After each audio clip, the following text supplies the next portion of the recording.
Hello and welcome back to the channel. For today's tutorial, I'll be sharing with you how I made this butterfly ruffle skirt. So if it's your first time viewing my channel, please hit on the subscribe button. Don't forget to give this video a thumbs up and also leave your comment at the comment section. So let's start. So right here is the fabric that I'm working with. So the total length of my fabric is 30 inches, and fold your fabric is your hip circumference divided by 4 plus 7 inches, or you can go ahead to do your hip circumference divided by 4 plus 10 inches depending on how wide you want your ruffle or butterfly to be at the side. So the total length of the fabric I have is 30 inches because the skirt I'm making is a short skirt.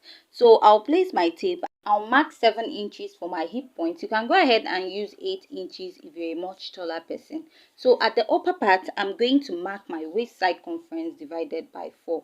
So after marking that, I'm going to mark 7 inches from my waist measurement. So you can go ahead to use 10 inches if you want your ruffle or butterfly to be a lot bigger.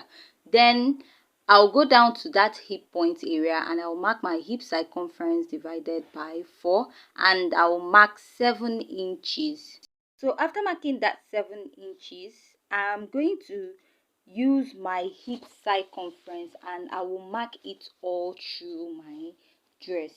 So I'm going to place again, mark my hip circumference divided by 4, and I'll go ahead to mark 7 inches. So I'll continue marking my hip circumference divided by 4 plus the 7 inches till I get to the end of the fabric that I'm working with.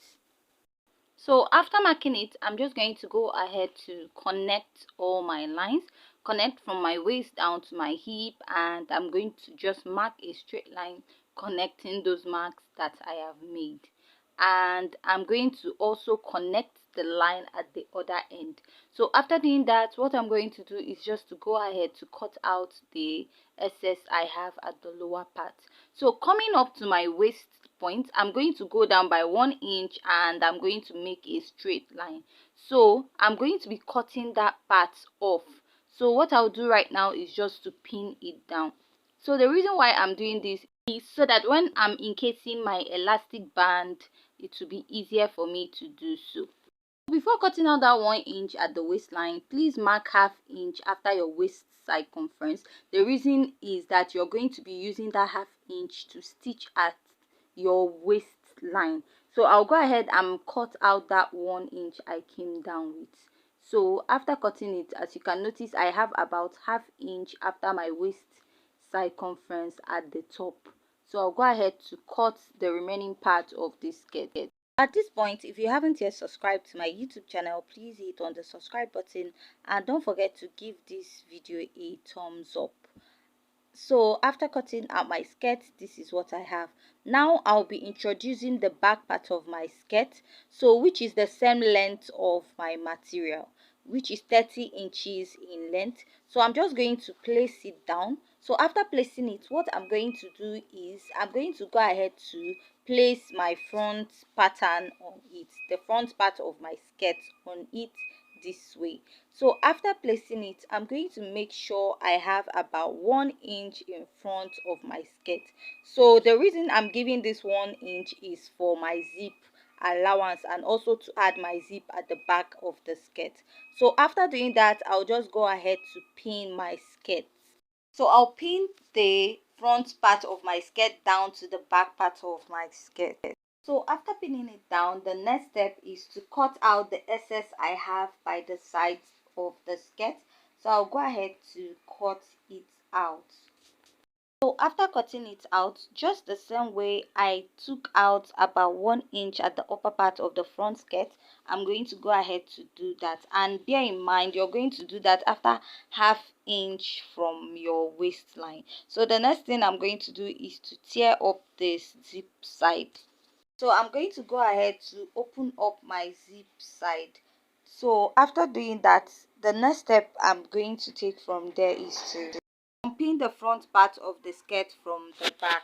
The next step I'll be taking from here is to go ahead to fold my skirt round. I'm going to fold the sides, the lower parts, the other side all together. So I'm going to just do that to give it a clean finishing. Next, I'll be introducing my back pattern. I'll go ahead to sew 1 inch for my zipper allowance and leave about 6 inches or 7 for my zip.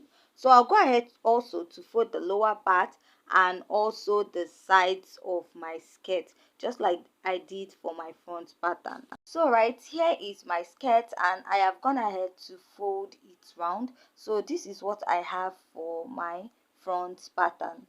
Now to sew my skirt, I'm going to turn it to the right side. So all those measurements I took at the back of my skirt, I'll be repeating it at the front side of my skirt.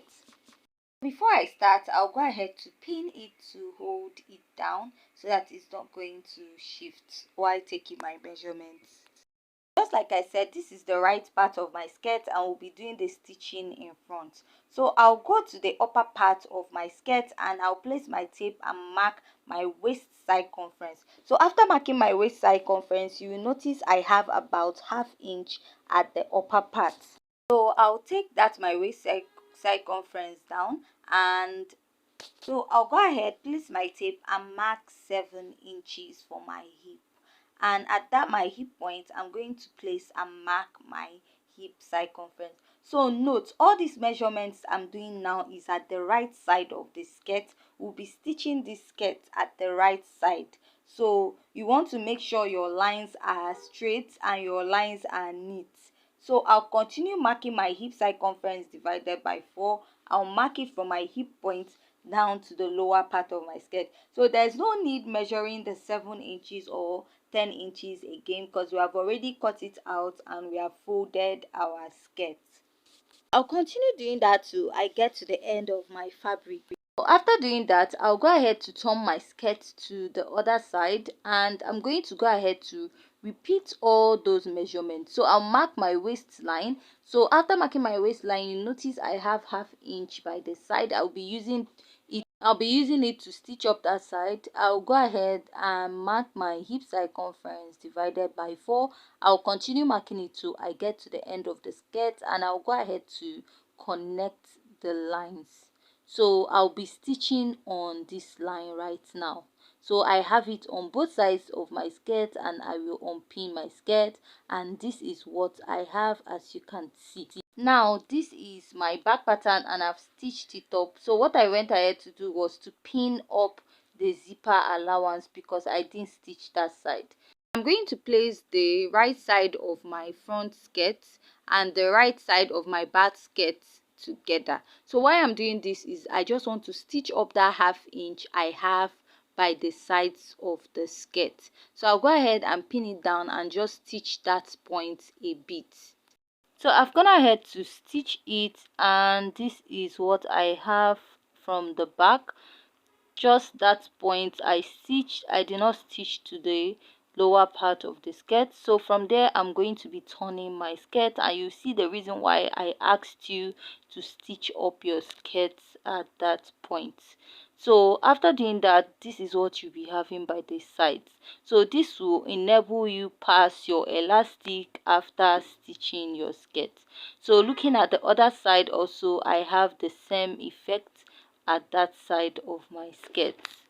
So after doing that, I'm going to go ahead and place my skirt, make sure it is matching each other by the side, and I'm going to use my pin to hold it down. I'll be repeating this whole process for the both sides. I'll be pinning down the skirts at the both sides. So after I'm done marking, so the next thing I'll do is I'll mark ½ inch immediately after my main measurements.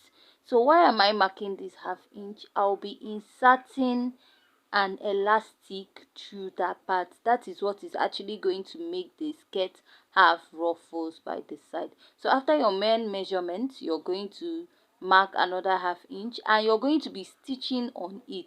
So on this dress, you're going to be stitching in front of it. You're not going to be stitching at the back. You're going to stitch in front of the dress on the right part of the fabric. So I'll go ahead and also mark on this part and I'll go ahead to sew this down on my sewing machine on both sides of the fabric. So I'm done stitching on both sides of my skirt, and this is what I have. So I'm just going to clean off the chalk mark I have on it, and if opening up your skirt, this is what you're going to have. And I'll go ahead to remove the pin for the zipper part. So, and this is my skirt. So the next thing is to attach the skirt band. So I cut out 3 inches width, and the total length is my waist length, and I added 1 inch at both sides for my zipper allowance. So I'll go ahead to stitch on it with 1/2 inch first, and I'll stitch it round my waist. So after stitching it round my waist, I'm going to fold it over, and I'm going to top stitch or at the back just this way, and I'll be having my skirt band.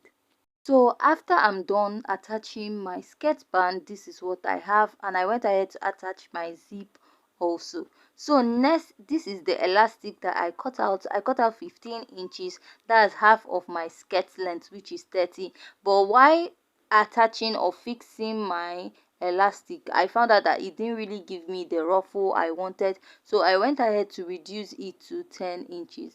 So you're going to use your safety pin, and you're going to use it to pass through that skirt. So while you're passing your elastic through the skirt, or that part the 1/2 inch you sewed to pass your elastic, make sure you use a pin to hold it down at one end to avoid your elastic shifting or moving away.